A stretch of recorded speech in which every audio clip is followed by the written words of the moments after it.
So I saw Project Hail Mary today, and yes, I say today because I actually got to go to an earlier showing of the film since I had some additional time off work.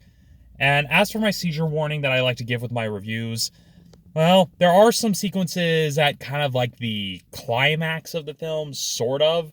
Although I wouldn't really say climax, more like around the second act, even though it's hard to say if this really follows the three-act structure. Point being, there are some sequences of flashing lights, not super horrible, but definitely something that warranted a little bit of concern. So those of you who live with photosensitive epilepsy, trust your best judgment. So that sequence was definitely somewhat concerning. Now, when it comes to Project Hail Mary, going into this, I was optimistic, mostly because I know this is based on a novel by Andy Weir, who also wrote The Martian, and while I haven't read The Martian, I've seen the film adaptation of it, and I knew I enjoyed that, so I figured it'd be more of the same, and I was not disappointed. It pretty much is a good, feel-good, but hard sci-fi story. What I mean by hard science fiction is where it's one of those films that tries to aim for that scientific verisimilitude where it's trying to be as close to actual science as possible while still kind of doing the usual thing most science fiction stories do, which is kind of that what if this, what if that.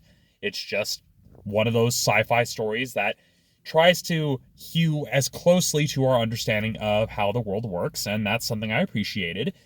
And I definitely have to say, this film is definitely not one for the impatient. This is one of those films that you have to kind of be ready to take your time with. I mean, it's 2.5 hours long, but also very engaging. But if you're someone who isn't really used to that type of harder science fiction, you might be a little bit off-put by the fact that, yeah, the film's not going to hold your hand through the plot and through explaining how it works. You kind of have to hunker down and follow the journey alongside the main character, Ryland Grace, played by Ryan Gosling. And so, yeah, it was very good at that. The world building was pretty solid, and I liked how it kind of slowly unfolded the truth behind the story over time. I mean, yeah, it's a bit formulaic since it kind of relies on us following a somewhat amnesiac protagonist who slowly remembers things over time, but it worked for the type of story it was trying to tell, and it had some genuine surprises that kept me hooked.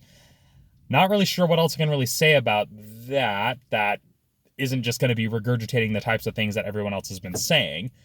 I guess when it comes to the overall visual style, I mean, it very much feels a lot like The Martian, where it's bright and colorful because space is bright and colorful. It's not like you're going to be watching a film like this and having everything being desaturated to brown or desaturated to blue or desaturated to gray.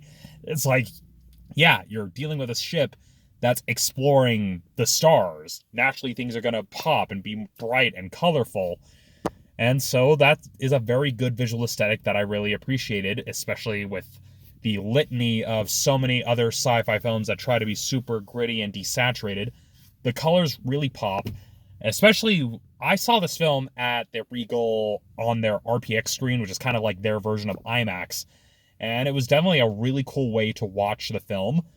And so, yeah, I'm running out of things to say because I don't want to spoil the plot for those of you who haven't seen it, because this is very much one of those films that you really appreciate if you're going in relatively blind. I'm not saying you have to, like, avoid everything, but the less you know about how the story plays out, the better off you'll be when watching something like Project Hail Mary, because there are some genuine mysteries and some genuine twists and turns that make this film particularly engaging. And I do have to say, Ryan Gosling is one of those actors who's kind of grown on me. When I first saw some of the earlier films that he was known for back when I was a film critic in college, I wasn't a fan, but he has definitely evolved as an actor into one whose performances I now enjoy seeing. And so, yeah, it's been pretty refreshing to see. So, overall, do I recommend Project Hail Mary? Certainly. This is definitely one of those films that warrants seeing it in theaters. It actually feels like it's earned that distinction by telling a compelling story with really well thought out, striking visuals that actually warrants seeing it in the theater. So if you haven't already, I highly recommend you see it. And yeah, those are my thoughts on Project Hail Mary, and I don't know how else to end this. especially since I'm having to hold this phone with one hand, so I will simply end it here. And I'll see you all next time when I get the chance to see a movie. So, yeah.